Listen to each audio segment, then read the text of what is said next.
You ask Tiger to solve. This deals with linear equations with one unknown.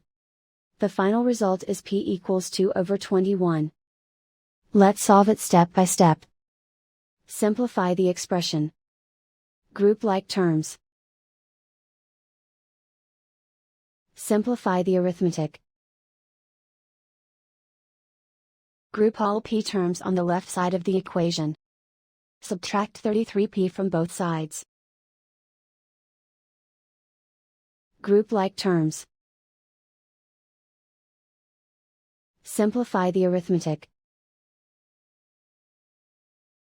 Group like terms.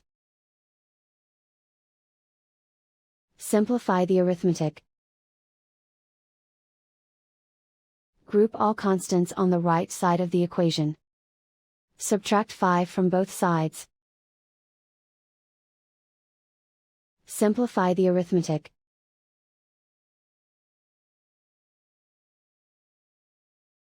Isolate the p. Divide both sides by -21. Cancel out the negatives. Simplify the fraction. Cancel out the negatives.